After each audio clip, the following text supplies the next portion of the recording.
relates to the science behind the benefits of fasting. There are some people, and I want to know whether they're right or not, who say that fasting actually has some harmful effects on a person, psychological, social, physical, etc.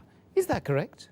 Several researches have been done by many scientists as far as fasting is concerned, and what effect does it have in various aspects of the human body. And scientists will tell us that when a person takes in food, it increases the metabolism of the body. When the food intake is reduced, or when a person fasts, the body metabolism rate goes down by about 22%. And if you fast continuously for several days or for a month, then this stabilizes at a lower rate. So the body metabolism rate is reduced by fasting. Further, there was research done on various groups of male and female Muslims who had fasted, and it showed that there was a slight reduction in the body weight, but there was an increase in the glucose level.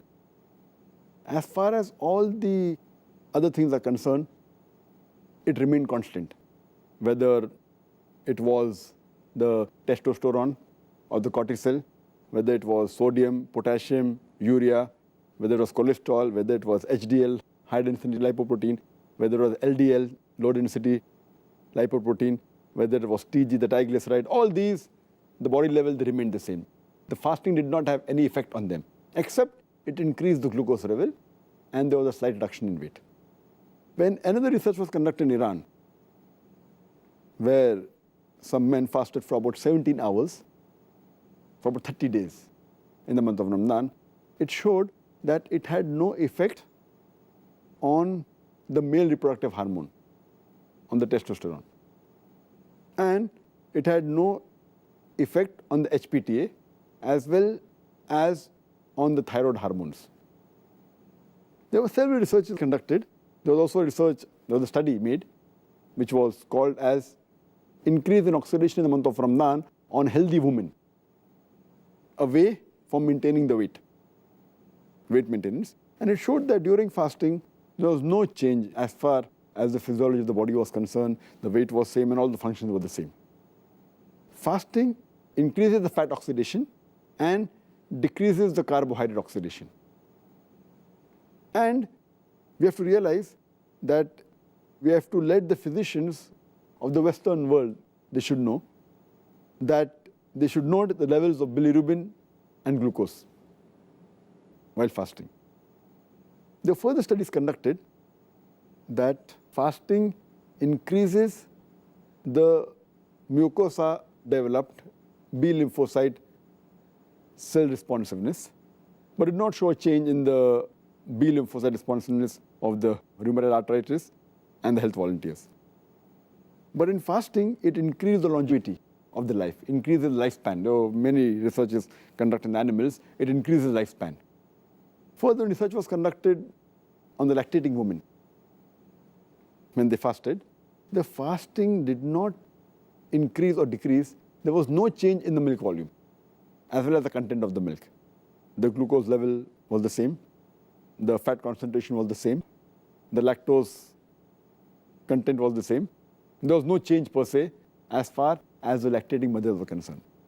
There were researches done regarding fasting's effect on menstruating women as well as the reproductive cycle.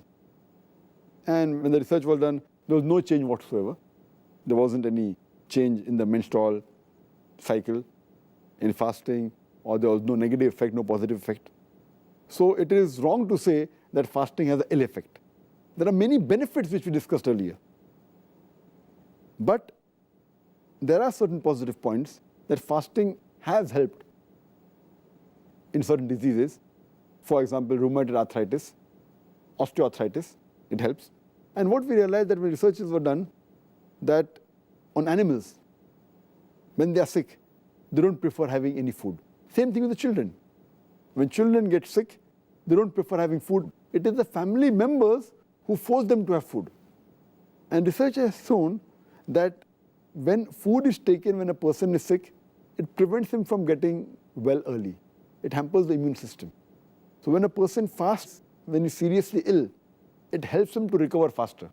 That's the reason now we find that there are many treatments which include fasting for various diseases which are followed by the Western world.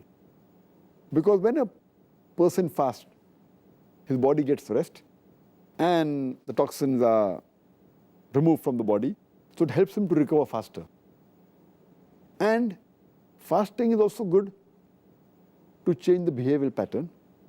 And if a person is addicted or a person is alcoholic, as I mentioned earlier, or is a chain smoker, if he fasts, it's a good point that he can stop it throughout his life.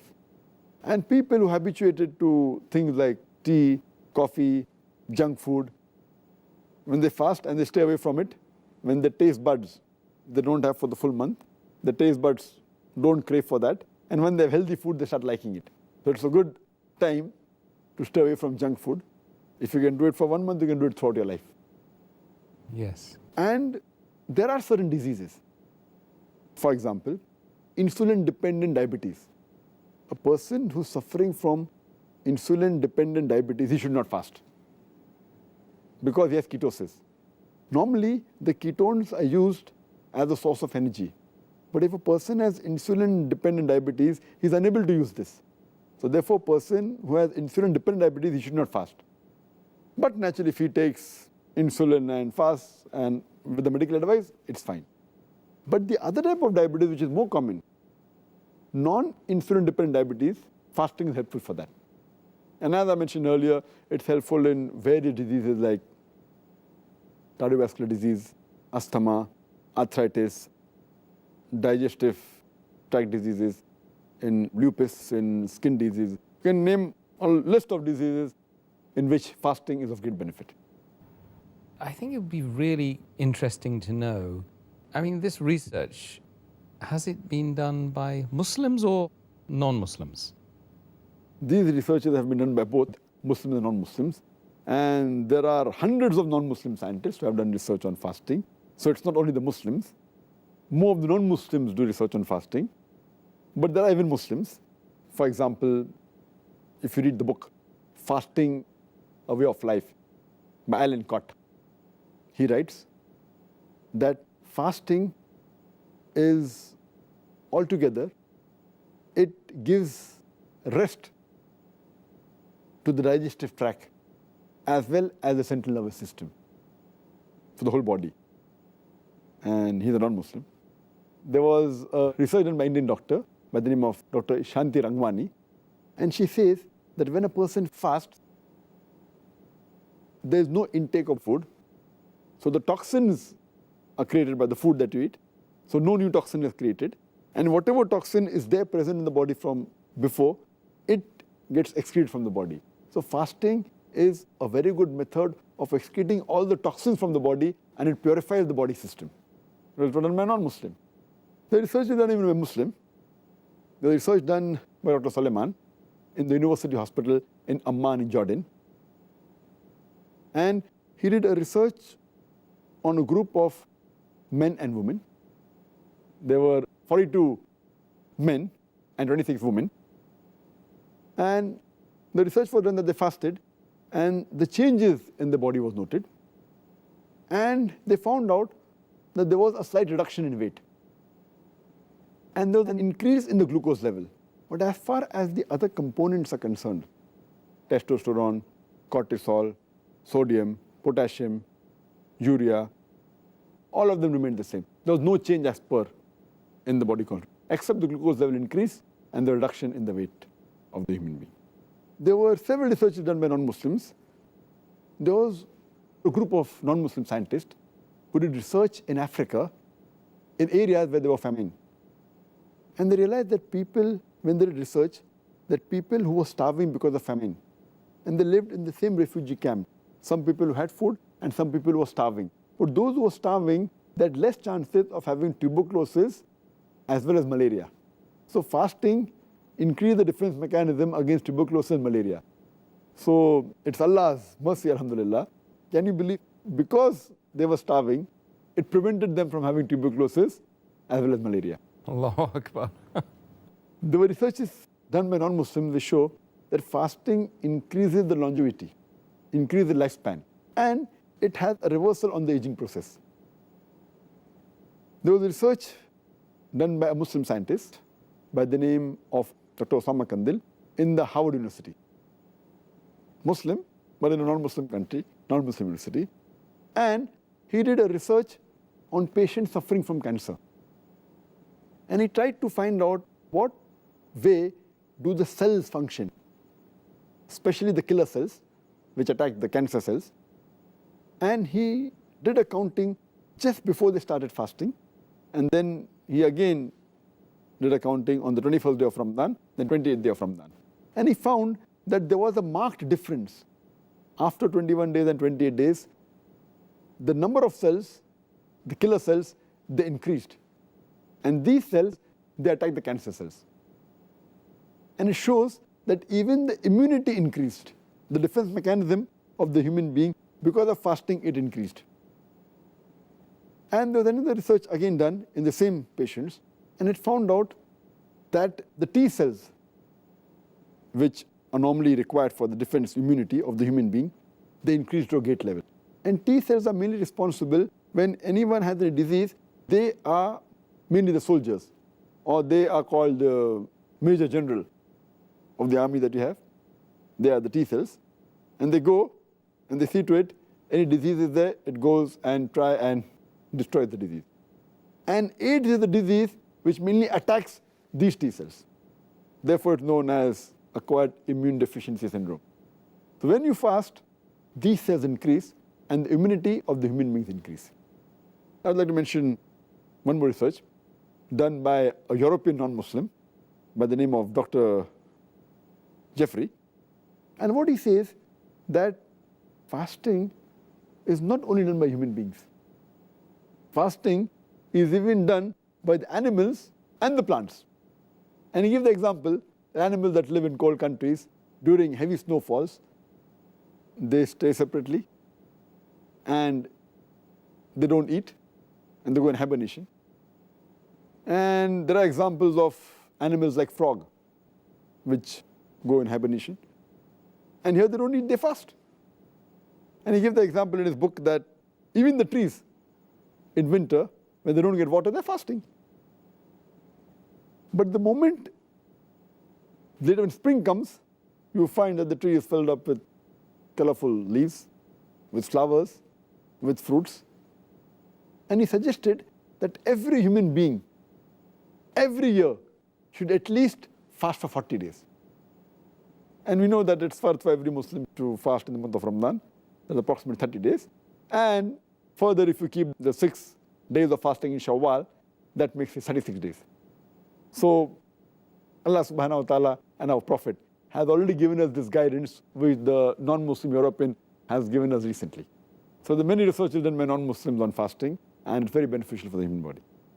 Dr. Zakir, most of the research that you've mentioned, I suspect a lot of the other research we haven't had time to mention today, was done relatively recently. Was this knowledge, this scientific knowledge, available for the Muslims in history?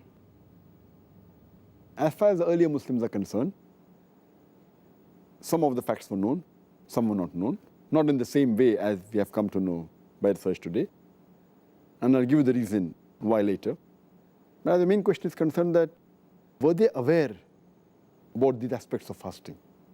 In a different way, may not be in the same way as we know today.